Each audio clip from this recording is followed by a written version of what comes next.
Hello, I'm Sarah Coates. Thanks for joining me. Well, coronavirus cases continue to soar in Israel, leaving lawmakers struggling to figure out how to temper the spread with minimal disruption to public life. Well, schools are set to reopen across the country in just a few weeks, leaving many parents worried about what the next year will bring as rumours of a lockdown grow louder. Let's go now to our correspondent Ellie Hockenberg, who joins us from Jerusalem. Good afternoon, Ellie. These numbers, they just continue to rise. As I mentioned, we're hearing a lot of chatter about a potential fourth lockdown. Tell me, just how likely is this? The honest answer, Sarah, is that no one knows. The data continues to be alarming, more alarming by the day, by the second even. And the only way to project what will happen is according to the most recent statement. And if judging by the statement of Prime Minister Naftali Bennett this afternoon, it's very likely that we are heading towards a lockdown. And he's saying a main factor, if not the main factor in this respect, will be vaccination rate and vaccination rate only. Let's take a listen, Sarah. The future of the holidays depends on the number of vaccinated. We regularly take care of the stock of vaccines. We take care of thousands of points around the country where you can get vaccinated.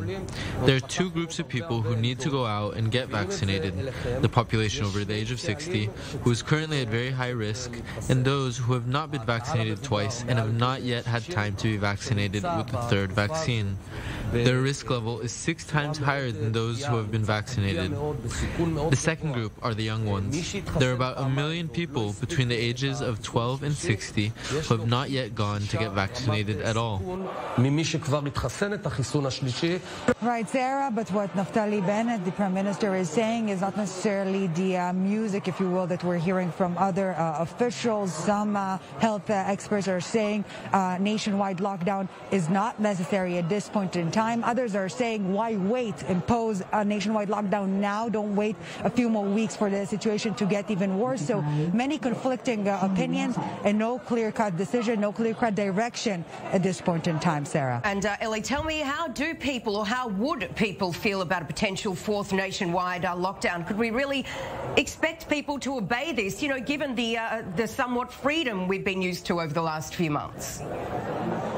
Right, and this is a main issue that is being debated. You know, the Public Security Minister Omer Bar-Lev only yesterday blamed the public for not adhering to the regulations, but the public feels that there are no clear-cut regulation, especially if we're talking about enforcing it properly. And more than that, Sarah, business owners, restaurateurs, etc., are already threatening if no clear outline is set before such a lockdown, we will not follow those instructions. We will not experience anew what we have experienced in the previous lockdowns, with, again, a whole lot of unclarity in this respect. And meanwhile, perhaps the most dominant sentiment in the street, Sarah, is that each person is on its own and needs to protect himself and their close one. Let's take a listen to one of the people we spoke with here at the vaccination center, one of many vaccination centers in Jerusalem.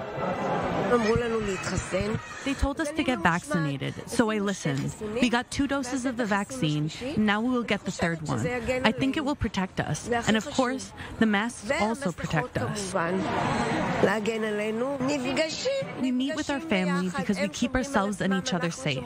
That's why we can meet. And Ellie, all of this happening as the high holidays are fast approaching. Tell me, what is the very latest regarding quarantine regulations for incoming passengers? Right, so before we dive into that, just a quick note, Sarah. We've been outside of this vaccination center here, and I must report back that it appears to be working very efficiently, people coming in and out very quickly, so the entire process appears to be very swift and smooth in this respect.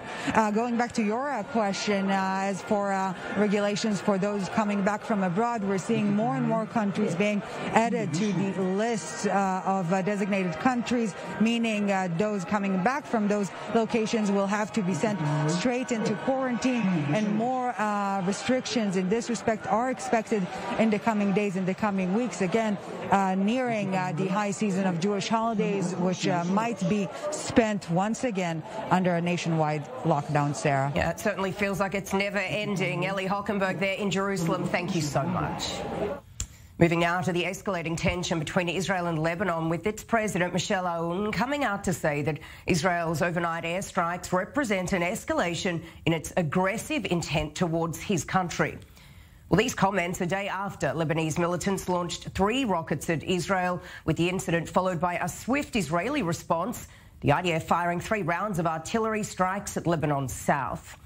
Meanwhile, UNIFIL has just chaired a meeting with senior military officials from Lebanon and Israel, with UNIFIL's Mission and Force Commander, Major General Stefano Del Col, saying that in this period of regional volatility, more than ever, UNIFIL's liaison and coordination role must be respected by all sides.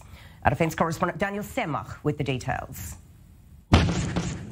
Israel conducting airstrikes in Lebanon overnight, targeting what the IDF says was military infrastructure and another site used to launch the 3 rockets towards Israel on Wednesday. Overall, 4 rounds of retaliatory strikes, starting with artillery fire almost immediately after the rockets landed on Wednesday afternoon. The IDF holding the Lebanese government responsible, but the rockets were launched from Hezbollah's turf. And according to Israeli lawmaker Omar Bar-Lev, a member of the Security Cabinet, nothing happens in South Lebanon that is not green-lighted by the Hezbollah terror group. The incident began with 2 rockets landing in the city of Kiryat Shmona in northern Israel. Residents, many familiar with the sound of incoming Katyusha rockets from Lebanon, still jolted by the sirens and immediate sounds of rockets landing. I heard the sound going up, and I thought it was the wind.